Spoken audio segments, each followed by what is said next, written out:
Stoicism takes the position that the wise man, the good man, the philosopher, is a man who lives in accordance with nature.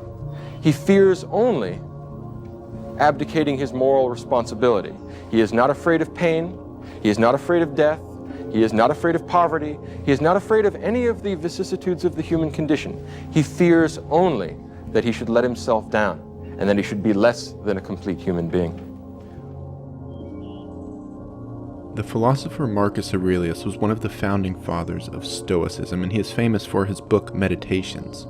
The idea of being a great man is kind of nebulous, but there is perhaps no single person in history who has ever been more deserving of that title. This is not a self-help video, I promise you that, but the philosophy that Marcus pioneered and wrote about can be an antidote to so many of the problems that we encounter in modern life. I want to show you why.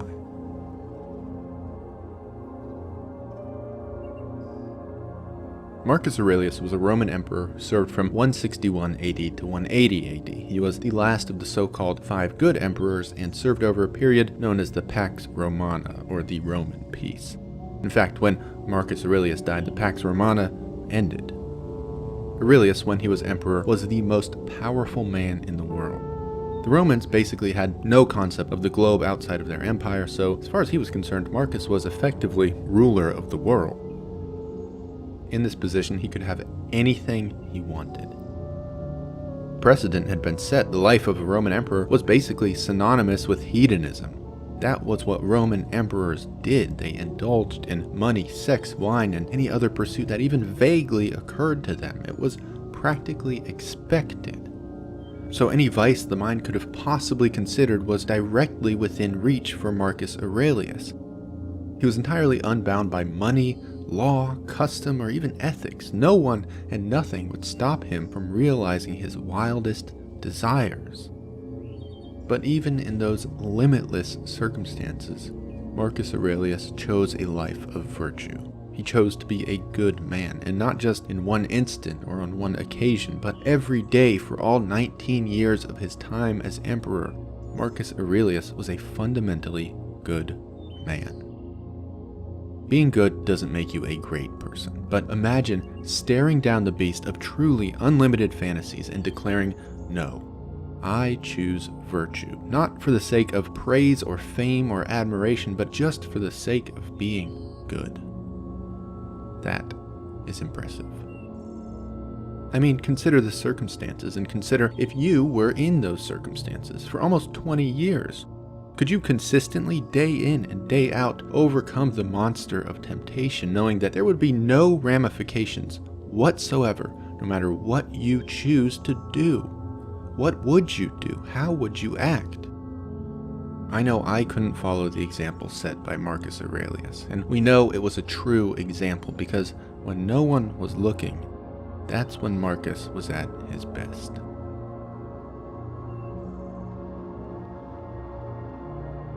Meditations is a book written by Marcus Aurelius. Well, it's not really a book. It was Marcus Aurelius's personal journal. This book is basically Marcus navigating his way through life. It has no real structure aside from being vaguely divided into 12 parts, and it's only about 150 pages. Meditations is the title that publishers have prescribed to it. The writings had no title. They were never intended to be read, much less published, by any person at any point other than Marcus himself. They were Marcus Aurelius's deepest confessions and beliefs. With that in mind, Meditations is immensely revealing as to the character of its writer. Because again, Aurelius wasn't writing this for anyone but himself. But despite this seemingly off-the-cuff nature, Meditations is one of the most powerful and most poignant books ever put to paper. Undoubtedly, the best thing to do is read Meditations for yourself. There are copies of it in almost every single library and bookstore in the country, maybe the world.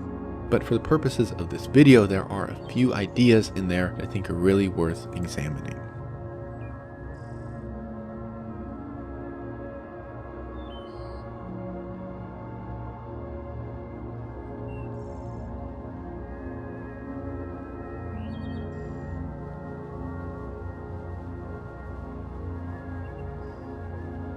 Marcus Aurelius believed in living in accordance with nature. By nature, Aurelius was referring to the plants and animals, yes, but also to the natural order of the universe. Trees grow because that's what they're made to do. They grow as big as they can and become as beautiful as they can, not because they want praise or are looking for some external validation. But instead, they grow to be powerful and awe-inspiring because that's what they're made to do. That is the natural order. A caterpillar becomes a butterfly. A frail, featherless chick becomes an eagle, not because they want to, but because they are created to. In the same way, Marcus believed that the duty of a human was to fulfill their potential. He did not believe in accumulating things or riches, and we'll talk about that later, or being awarded or given accolades. Nature had made you a human, and with that in mind, it was your duty on this earth to be the kindest, most virtuous human that you can possibly be. For Marcus, this is the pinnacle of human achievement, an unfulfilled potential. That was the darkest place you could sink to. After all, you can't control anything else. You can't control what the world throws your way, but you can control how you react. And no matter what happens, a great person weathers the storm and lives up to their fullest, most virtuous potential. That is your duty as a human.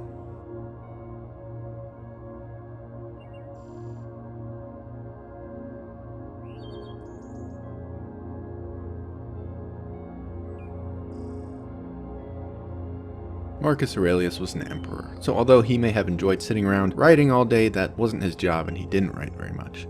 He had to deal with a lot of things and a lot of people. Above all else, Marcus believed that evil, wicked, or just somehow bad people were simply part of our universe. Asking the world to not present you with these people would be like asking a vine to exist without thorns. Don't be ridiculous. There's simply nothing you can do, Marcus says. Bad people exist, and in your life, you will encounter them. Marcus believed in kindness, though, and he believed that people didn't ever want to do the wrong thing. Instead, when people did the wrong thing, it was simply out of ignorance. You can try to teach these people, sure, but it's just not always going to be an option. So we can't control if the universe sends us the immoral or the wicked or the lazy, and if we can't also help these people, which usually we can't, we just have to put up with it. And to do this, Marcus says, you should look inward. He writes to himself, hey, Marcus, you've got faults too. Who are you to judge? Maybe you have different faults than these so-called bad people, but Marcus, you have your faults nevertheless. In a different conversation on a different day, perhaps you, Marcus, would be the ignorant one. And Marcus, it's possible that you just don't understand. He told himself, hey, you can't even be sure that they are doing the wrong thing. The thief who steals to feed his family isn't wrong, you just don't understand. And often in life, you won't understand, and you won't know that you don't understand. So again, don't judge. Ultimately, Marcus Aurelius believed that we were all born for each other. Over and over, he reminded himself, that is the natural order. A tree grows fruit so animals can eat. Animals die so that worms have food. Just like in the natural world, we are all made to help each other.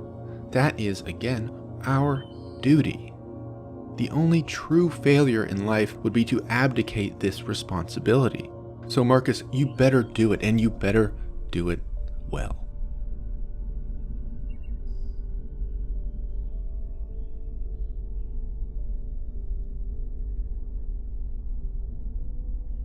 We all go through adversity, and Marcus Aurelius was no exception. But just like encountering bad people, Marcus realized that encountering adversity is simply part of the human condition. Again, you can only control what you can control. So don't pray for bad things not to happen. That is a fool's errand, Marcus told himself. Those things are going to happen, and there's positively, absolutely nothing you can do about it. But what you can control, Marcus, is you can control how you react to them. You can control if you are ready to meet adversity when it comes, and it will, Marcus says. You know that it will. When that day arrives, don't be sad because something bad happened. Don't feel bad for yourself. Don't mope. Instead, feel fortunate that you have the tools and the spirit to make it through unscathed. Marcus tells himself, bear these events as a brave man. Go through adversity with bravery and come out on the other side. When When you do realize that this supposedly bad thing was not bad at all, it was simply an opportunity to persist, to rise above, to keep going forward. Marcus Aurelius says when these events come, don't complain. Act. Endure. You can either endure something or you can't.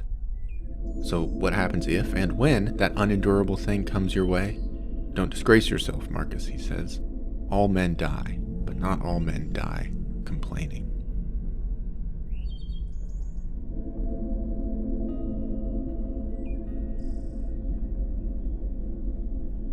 Marcus Aurelius was a man of enormous wealth, but he did not believe this was inherently a problem. Marcus did not vilify material possession like some other philosophers have throughout history, but instead he was cautious with his relationship to the things that he owned. Marcus Aurelius could have had anything he wanted, money, houses, art, wine, but he chose not to. Instead, he said, Marcus, don't dream of physical things that you want. These are meaningless. They don't fulfill your potential. Only you can do that. Reflect on what you do have and value these things. Remember how much you would want them if you didn't have them. But be careful, Marcus, he tells himself, not to value them so much that you would be despondent if they just disappeared. They don't matter. They're nice, but they don't matter. They don't improve you as a person. They don't make you more virtuous or more kind. Your potential is not accumulating things, Marcus. No, the human potential is higher than that. You must live in accordance with nature.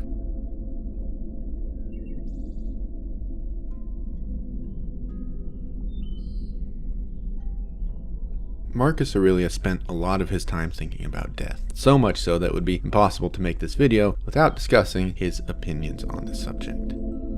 And his views on death were simple. It's coming whether you like it or not.